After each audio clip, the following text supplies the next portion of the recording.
Tonight, the country that gave up trusting its own politicians and handed nearly half its government to an AI just found out that AI had a back door in it too. And right now, people in the streets are calling for the entire cabinet to resign. We'll tell you exactly what happened. Then we're going to ask why this particular country takes a broken promise harder than almost anywhere else on Earth. Because 40 years ago, this exact country lived through a different betrayal, one that emptied the life savings of 2 out of every 3 households almost overnight, and nearly tore the place apart. We're going to look at what happens when trust breaks once, and then breaks again a generation later. Grab a drink. Tonight's a bit heavy, even for a summer night. Time to erase today's traces. Nightbird FM, provided by Ghostwipe.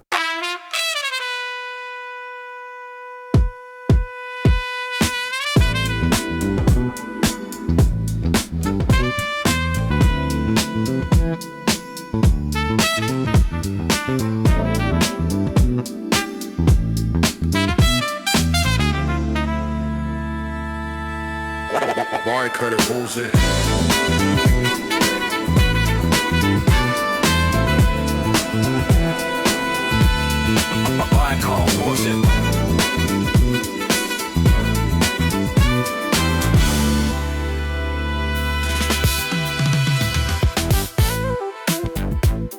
Ten years ago this summer, Christopher Nolan put Matt Damon in a boat and called it The Odyssey. Everyone remembers it as a story about getting home. That's not quite what it is, though. Odysseus doesn't wander for 10 years because he's lost. He wanders because the trip is the only thing that could turn him into someone who deserves to arrive. Every island is a test of who he actually is underneath the king, the husband, the soldier. By the time he reaches Ithaca, home isn't a place he returns to. It's something he's finally become able to recognize.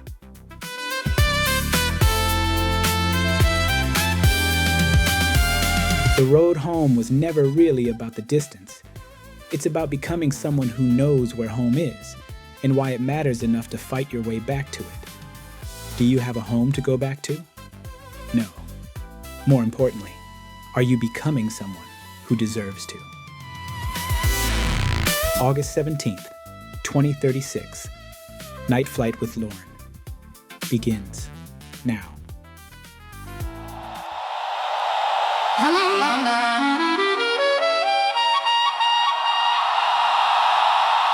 Are you awake?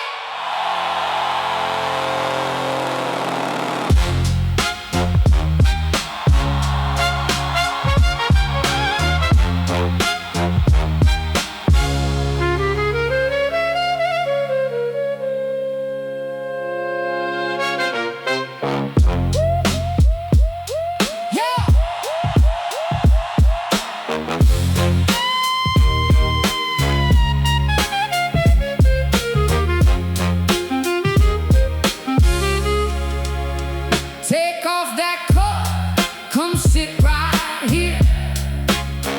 One soup, a glass of wine, nothing to fear. I drew you a bath, been waiting all night. Whatever road you walk to get here's alright. Welcome home, stranger. Maybe you're a poet, maybe a drifter, maybe you're divine, or maybe you're a sinner. Don't matter which one, you're still worth the door. That's not your call to make, that's mine. And it's your welcome home, stranger.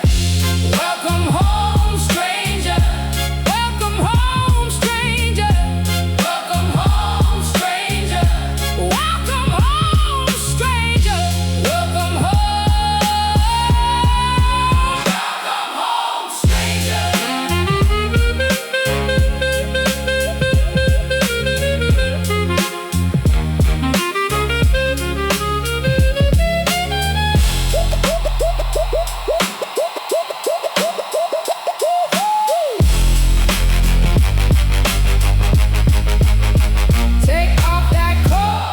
come sit right here. Warm soup, a glass of wine, nothing to fear. I drew you a bed, been waiting all night. Whatever road you walk to get here's alright. Welcome home, stranger. Welcome home, stranger. Welcome home, stranger. Welcome home, stranger. Welcome home, stranger. Welcome home. Welcome home, stranger. Welcome home, stranger. Are you coming home to London tonight?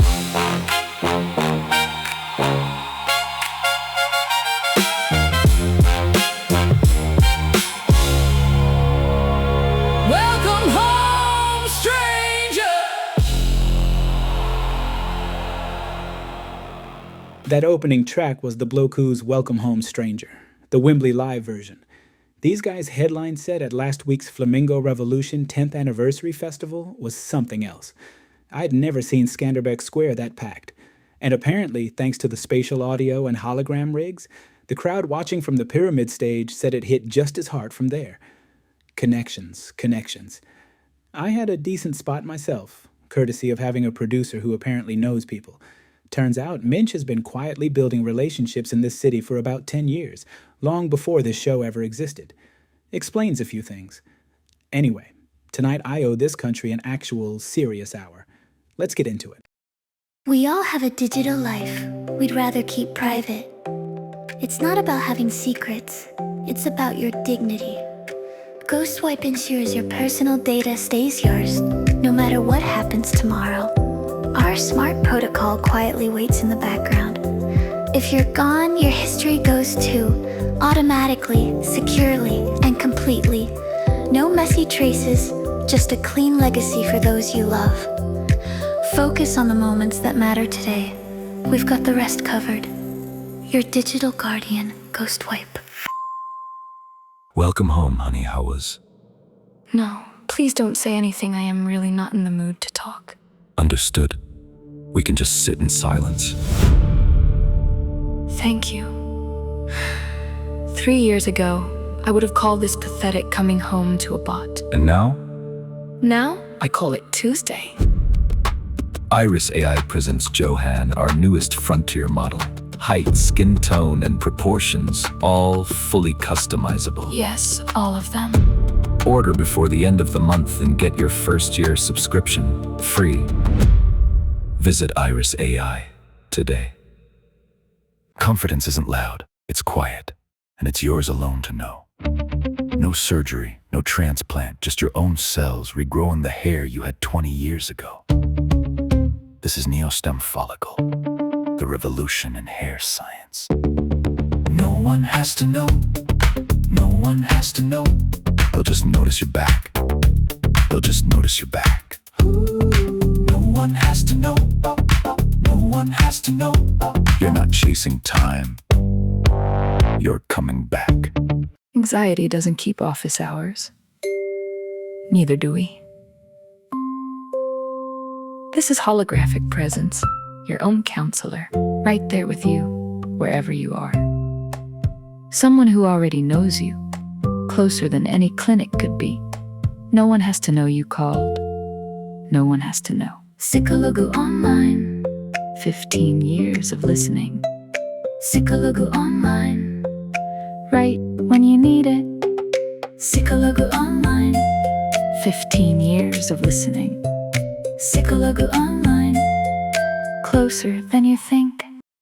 And we're back. Our sponsor roster keeps getting stranger by the week. Robot boyfriends, hair regrowth procedures, and now a holographic therapy platform. Apparently this show reaches just about every demographic imaginable. That's Nightbird FM, Night Flight with Lauren for you. Speaking of which, the hottest name in robot companions right now happens to be one of our sponsors. Iris AI's newest frontier model, Johan, is reportedly flying off the shelves. Turns out male buyers make up a bigger share than the company expected. But sold is sold, and that works fine for us. Bunker rent isn't a worry for a while because of it. So, thank you, Johan, whoever's going you. To the rest of you out there with a product and a marketing budget, we've still got open ad slots on this flight. Reach out. The rate's reasonable, and unlike some places, this audience actually listens. All right, back to the transmission. Let me ask you something. Pop quiz. I don't actually expect many of you to get this. That's what makes it a pop quiz. Here it comes. Which country was the first on Earth to appoint an AI as a government minister? I'll count to 5. 1, 2, 3, 4, 5. Want a hint? Fine. Country that built one concrete bunker for roughly every 4 citizens. You personally have better odds of owning a bunker here than a bicycle. Country with more cafes and barbershops per capita than anywhere else on Earth. Country with more Mercedes-Benzes per capita than anywhere else on the planet. Ding ding. Correct. Albania. By the mid-2020s, once AI actually showed up for real, government payroll started shrinking almost everywhere on Earth.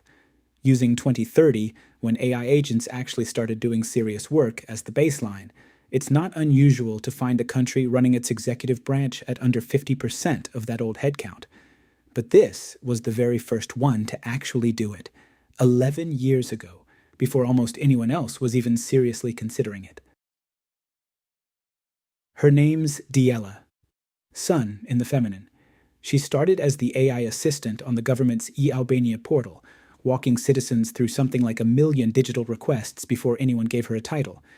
Prime Minister Rama, the painter-turned-politician who painted this city's Soviet gray apartment blocks in wild colors as mayor, more recently talked about for the Flamingo Revolution, put her in the cabinet to run public procurement, the exact paperwork corruption usually hides inside. Genuinely strong hire on paper. Doesn't take bribes, no yacht scandals. Low bar, but she cleared it in a week. The Constitution technically requires ministers to be adult, mentally competent citizens, and Diela is neither, so at first it was mostly symbolic. 11 years and several constitutional workarounds later, it's not. Something close to half the government runs on AI systems descended from her. Ask people here who they trust more, the human politicians or the AI, and the AI wins. Not close. 3 weeks ago, that trust broke. Not quietly on some auditor's spreadsheet, on people's phones.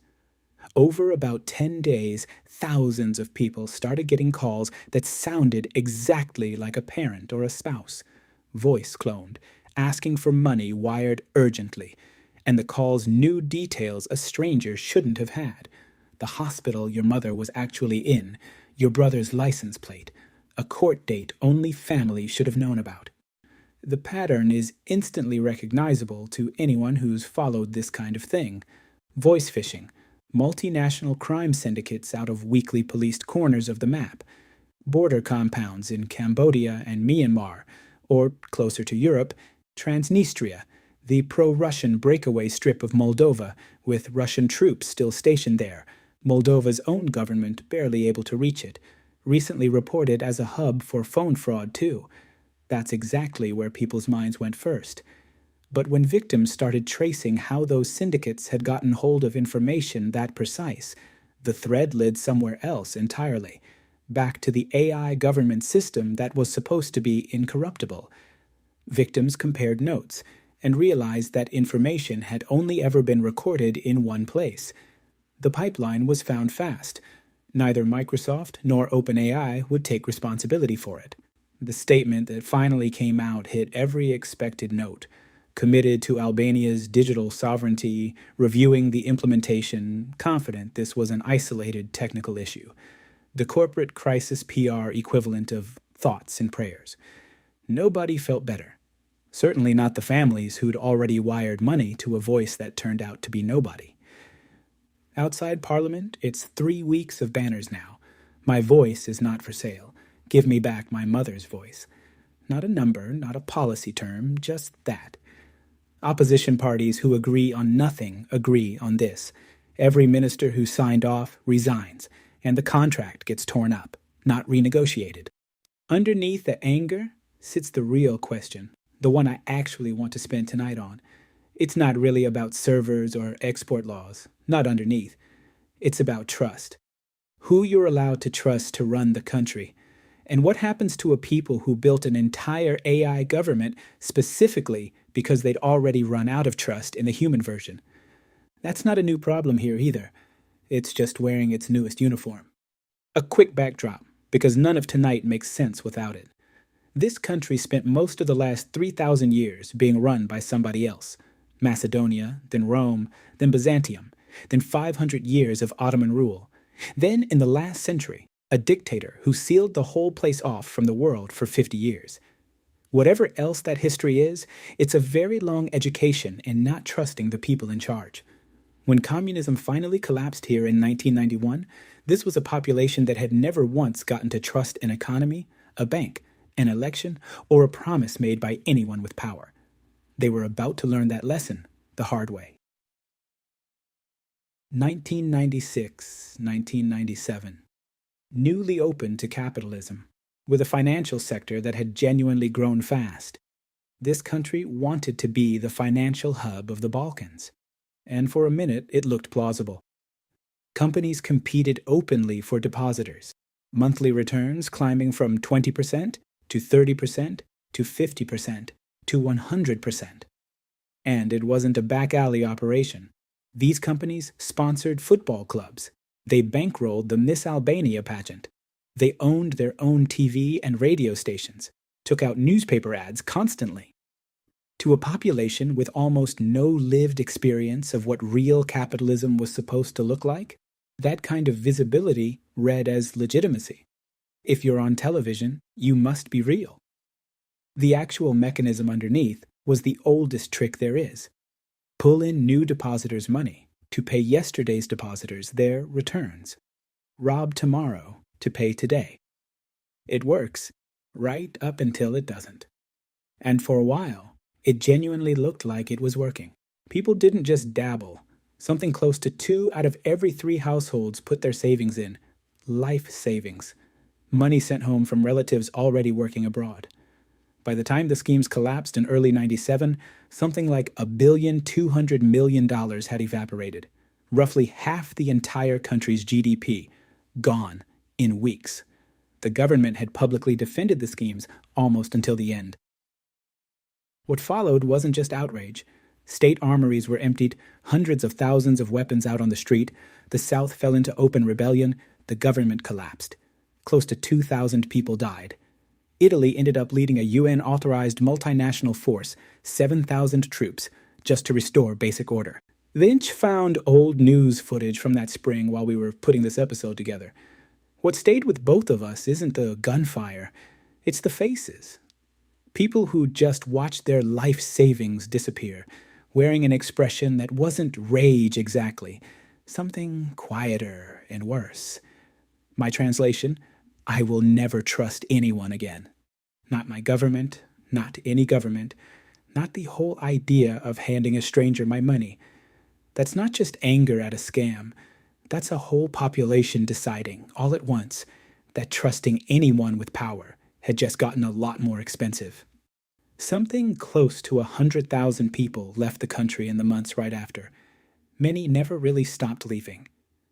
That's not ancient history. That's this year's grandparents. Or parents. 39 years is a long time. It's also, evidently, not quite long enough. I don't have a tidy way to wrap that up, and I'm not going to pretend I do. Some wounds don't get a clean resolution in one broadcast. What I can tell you is this isn't a policy story or a history lesson to the people actually living it. It's an open wound, right now, tonight. So for the rest of this hour, we're going to let a couple of other things carry some of that weight with us. A book first, and then, next week, someone who actually sits with this for a living. Let's keep going. The envelope came with our own name typed in blue. 30 back for everyone we gave, they said it's true. We trusted paper more than we trusted our own eyes. Sign the harvest, over for the shine. My father sold the roof to buy into the dream. My mother kept the receipt like it still meant something. We stood together in the square, 1,000 names or more. Found out trust was just another currency, and we were poor. Nobody told us how fast a fortune could unwind, how quiet an entire country goes overnight. Mas Maharo, don't forget me. When the numbers turn to nothing, still remember me. Mas Maharo, hold the empty jar. We lost the same thing, we're not lost that far.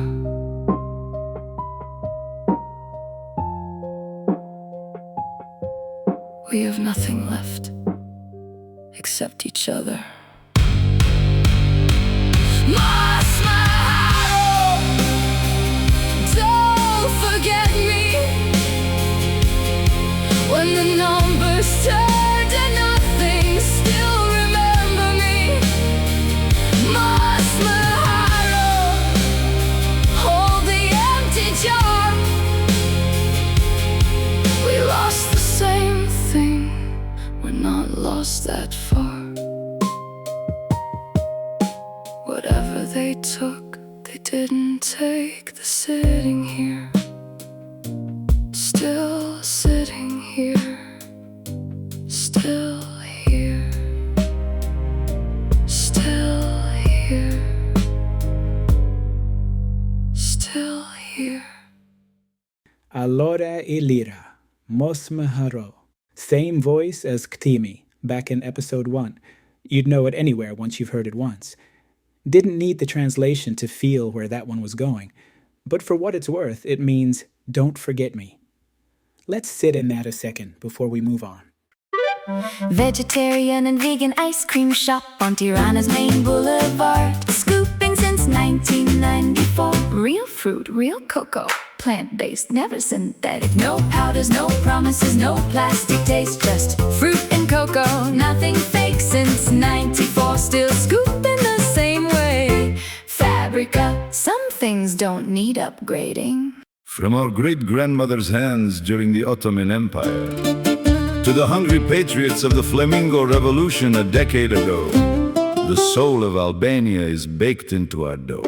Warm, flaky, and packed with history, taste the exact same birek that fueled a generation. Tradition you can taste, revolution you can feel. And now, flying to your balcony in Tirana in just 10 minutes by drone. Flamingo Bierektor history delivered.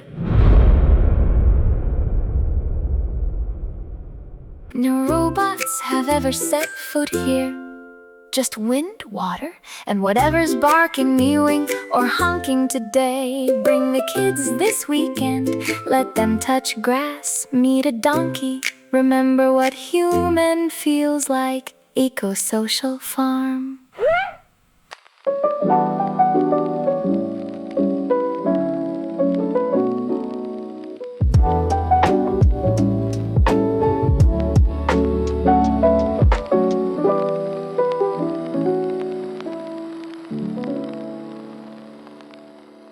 Time for a little time travel. Letters from the past.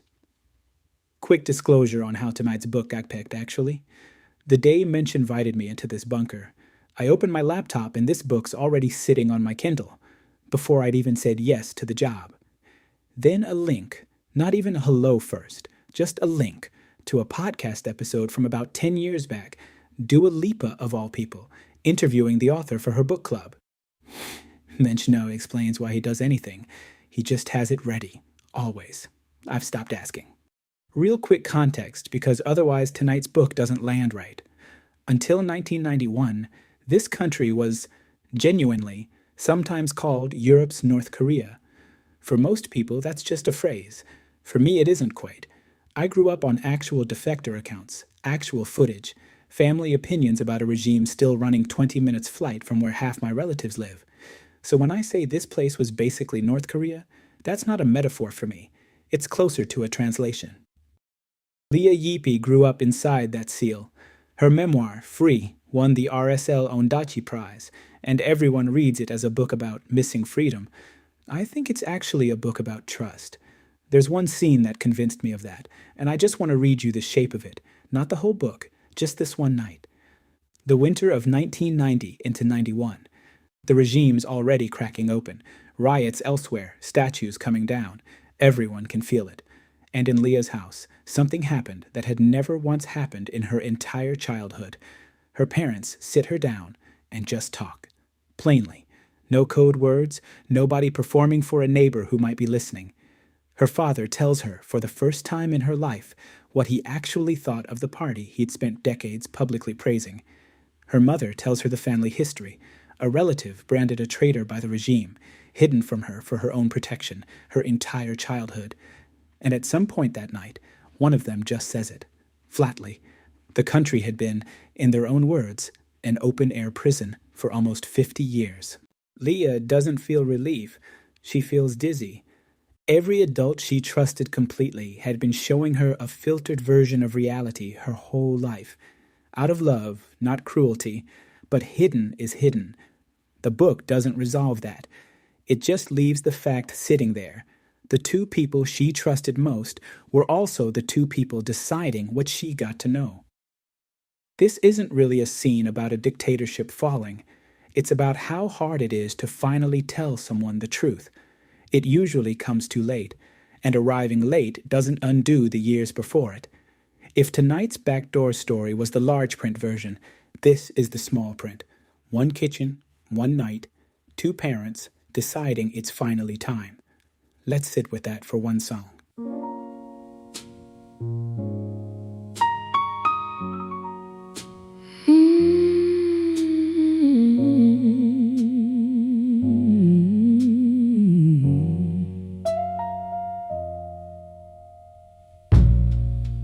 They tell us the storm is gonna wash us away. They say that the working man is made out of clay. But I look at your hands, all calloused and torn. We've been standing the weather since the day we were born. I got trust in the dirt, I got trust in the bone, I got faith in the blood that we call our own. When the factory's closed and the money is gone, it's the heart of the people that carries us home. The men in the high towers, they don't understand the power of you and the sweat of this land. A dollar ain't a soul, a promise ain't a chain. We build our own shelter out here in the rain. Oh, I've got trust in the dirt, I've got trust in the bone, I've got faith in the blood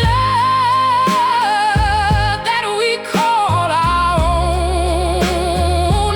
When the sky goes dark and the money is gone, it's the heart of the people that carries us on. Hold my hand, brother, stand your ground, sister.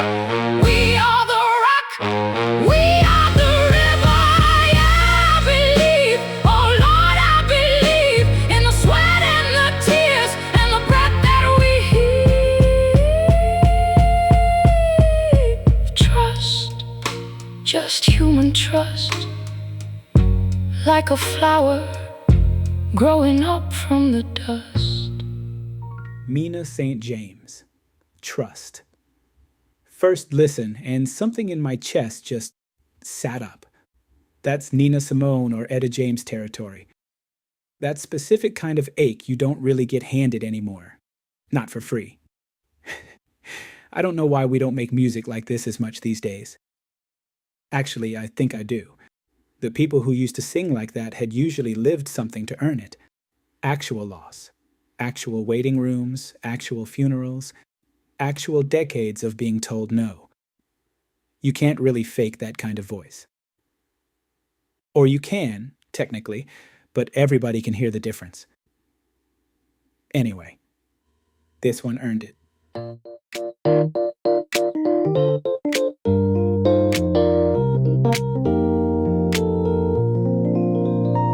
We've been racing through tonight, and it's already about time to close it out. The Bulletin. Usually, this is the segment where I tell you small, ordinary news from the actual neighborhood this show broadcasts from. Tonight, it's about the Albanian citizens listening to this exact broadcast, right now, needing a little help themselves. Psikologu Online, this country's leading psychological counseling platform, just launched an initiative around something that's apparently spiking hard among Albanians lately. Something they've got a very particular name for.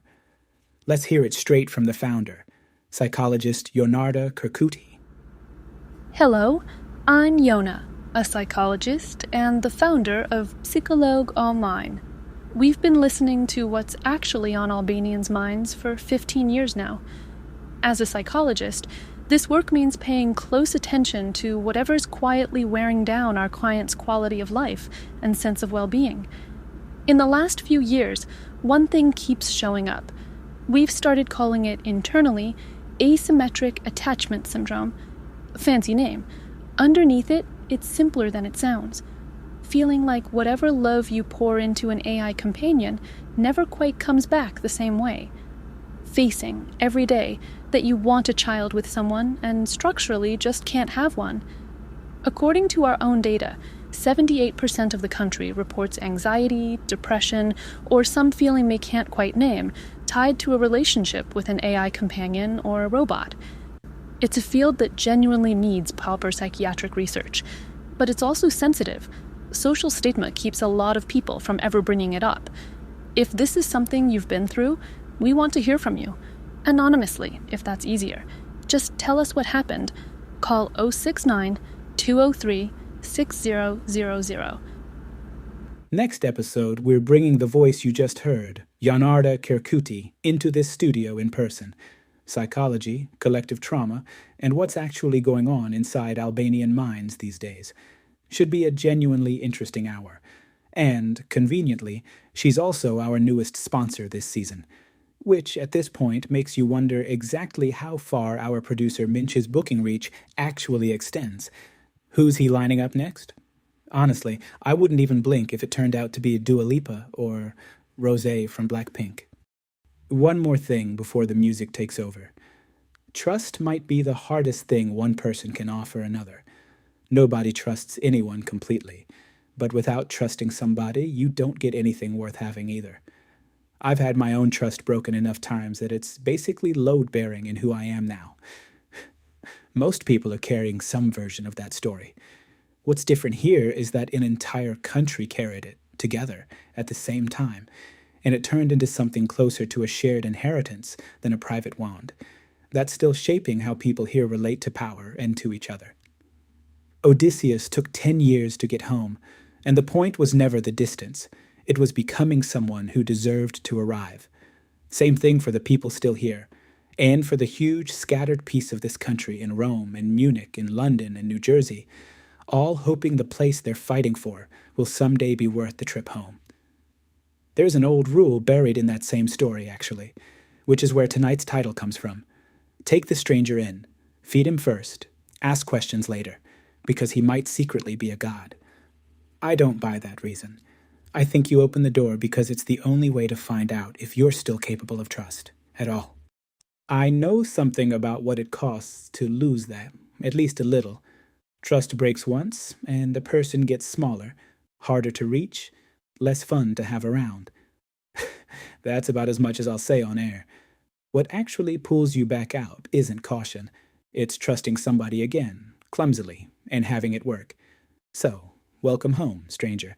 Not because you're carrying something divine, because letting you in is the one place I get to find out if I'm still capable of it. I'd guess the same offer as standing in front of a whole country that's been asked to trust the wrong thing one too many times. Next flight, we go into the mind of Albanians with Yona from Psikologu Online, the whole hour in this studio. One more song before I let you go. Stay thirsty, stay human. Good night, Tirana.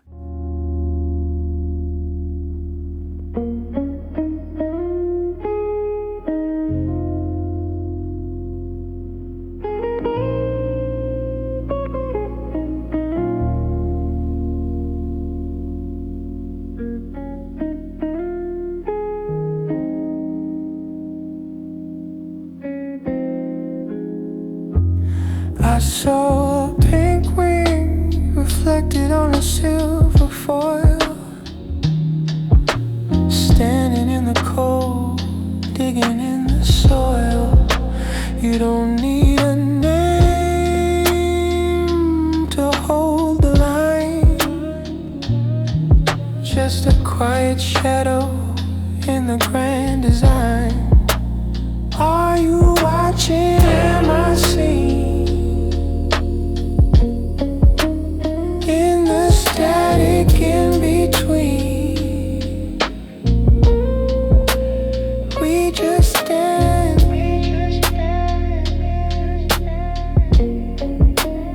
we just wait.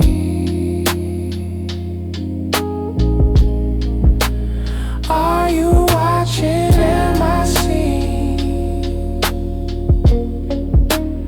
In the static in between, we just stand, we just stand, we just stand, we just wait.